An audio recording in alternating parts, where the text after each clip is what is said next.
দৈনিক সকালবেলার Facebook page এবং ইউটিউব চ্যানেলে আপনাদের সকলকে স্বাগত জানাই। আমরা জেনে নেব আজ ঘটে যাওয়া সকল আলোচিত খবর সম্পর্কে। আজ 14ই ডিসেম্বর শহীদ বুদ্ধিজীবী দিবস।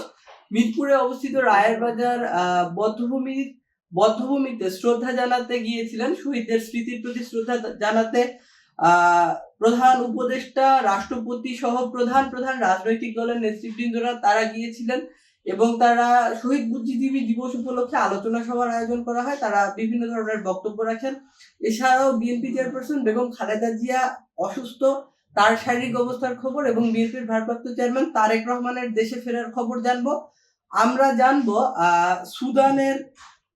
সুদানের আবেই প্রদেশে জাতিসংঘের শান্তিরক্ষী মিশনের একটি প্রদেশে সন্ত্রাসীদের হামলা চালানো হয়েছে। সেই হামলায় বাংলাদেশের সৈনিকেরা নিহত হয়েছে। এই বিষয়ে আমাদের কাছে খবর আছে, আমরা এটি জানার চেষ্টা করব। এবং আগামী ত্রয়োদশ জাতীয় সংসদ নির্বাচন বানচালের চেষ্টা চালানো হচ্ছে বলে বিভিন্ন রাজনৈতিক দলের একাধিক নেতা অভিযোগ করেছেন। সেই সকল অভিযোগের বিষয়ে জানবো। আমরা প্রথমেই ইনকিলাব মঞ্চের মুখপাত্র ওসমান হাদির বিষয়ে জানার চেষ্টা করব। ওসমান হাদির চিকিৎসায় নিয়োজিত চিকিৎসক ডাক্তার আব্দুল আহাদ তিনি জানিয়েছেন ওসমান হাদির শারীরিক অবস্থার কোনো অবনতি ঘটেনি, কিন্তু অবস্থাটা এখনো পর্যন্ত অপরিবর্তিত আছে এবং আশঙ্কাজনক অবস্থায় আছে। আজ সকালে তার আবারও সিটি স্ক্যান করা হয়েছে, তার মস্তিষ্কে রক্ত জমাট বেঁধে আছে বলে বলা হয়েছে এবং তার কিডনি ফাংশন করছিল না। অপারেশনের পরে এখন তার কিডনি ফাংশন করছে এবং এর কার্যক্ষমতা বৃদ্ধি পেয়েছে। দুঃসংবাদ হলো লাইফ সাপোর্টের সহযোগিতা নিয়ে তার ফুসফুস সহ শরীরের অন্যান্য অর্গানগুলোর কার্যক্ষমতা ঠিক রাখার চেষ্টা করা হচ্ছে। আরেকটি ভালো খবর আমাদের কাছে আছে, ঢাকা মেট্রোপলিটন পুলিশের অতিরিক্ত কমিশনার, তিনি ক্রাইম অ্যান্ড অপারেশন বিভাগের কর্মরত, তার নাম হচ্ছে নজরুল ইসলাম। তিনি একটি তথ্য আমাদেরকে জানিয়েছেন, গণমাধ্যমকে জানিয়েছেন। তিনি বলেছেন ওসমান হাদির উপরে যারা হামলা করেছে সেই দুর্বৃত্তরা এখনো পর্যন্ত দেশ ত্যাগ করতে পারেনি, তারা দেশেই আছে। ইমিগ্রেশন ডাটাবেস অনুযায়ী তারা পালিয়ে যেতে পারেনি বলে দায়িত্বশীল কর্তৃপক্ষের যে সূত্র, সেই সূত্র মারফত এই তথ্য জানা গেছে। এবং হামলাকারীরা যেহেতু শনাক্ত হয়েছে, তাদের পাসপোর্ট ব্লক করে দেওয়া হয়েছে বলেও জানানো হয়েছে।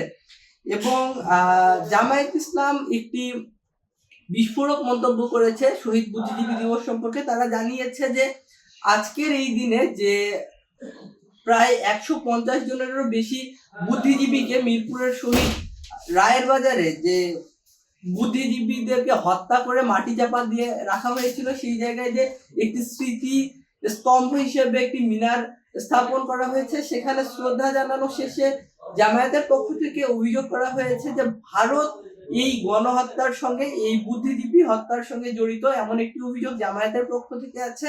এবং ভারত কখনোই চায়নি বাংলাদেশ একটি আত্মনির্ভরশীল মর্যাদা সম্পন্ন জাতি হিসেবে প্রতিষ্ঠিত হোক।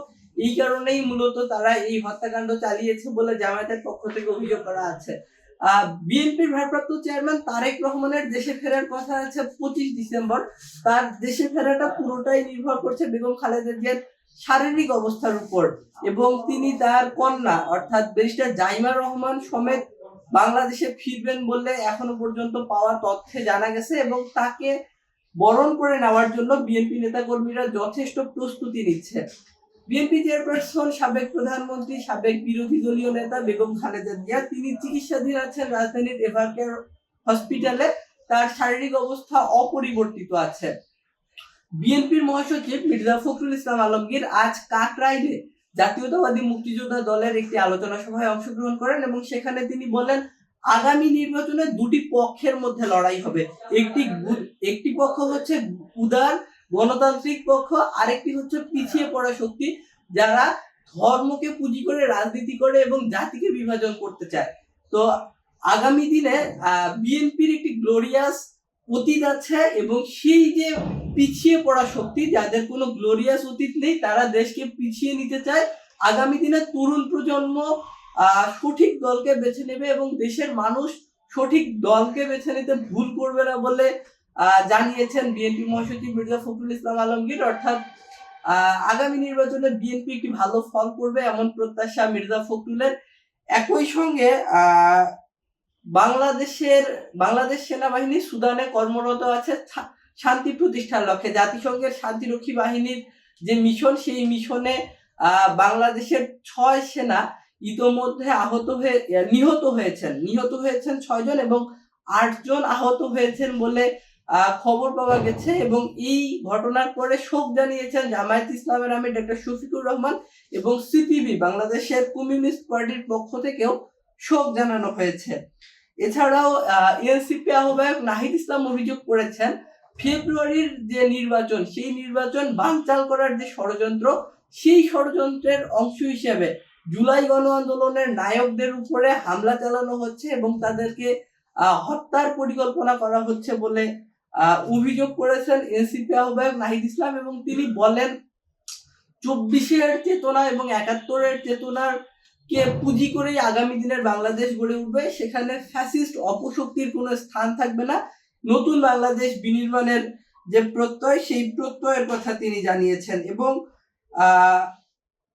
এছাড়াও আমাদের কাছে যে সংবাদটি আছে সেটি হলো প্রধান উপদেষ্টার সঙ্গে একজন বিদেশি রাষ্ট্রদূত, থাই রাষ্ট্রদূত দেখা করেছেন, তার সরকারি বাসভবন যমুনায় গিয়ে দেখা করেছেন এবং তাদের মধ্যে দ্বিপাক্ষিক বিভিন্ন বিষয়ে আলোচনা হয়েছে এবং এটি একটি সৌজন্য সাক্ষাৎ বলে পররাষ্ট্র দপ্তরের প্রেস উইং থেকে এখনো পর্যন্ত জানা গেছে। তো প্রিয় দর্শক, দৈনিক সকালবেলার ফেসবুক পেজ এবং ইউটিউব চ্যানেলের সঙ্গেই থাকবেন। এছাড়াও আমাদের প্রিন্ট কপি এবং অনলাইন কপি পড়ার মধ্য দিয়ে দেশ বিদেশের সকল সংবাদ সম্পর্কে অবগত থাকবেন। এতক্ষণ সঙ্গে থাকার জন্য ধন্যবাদ।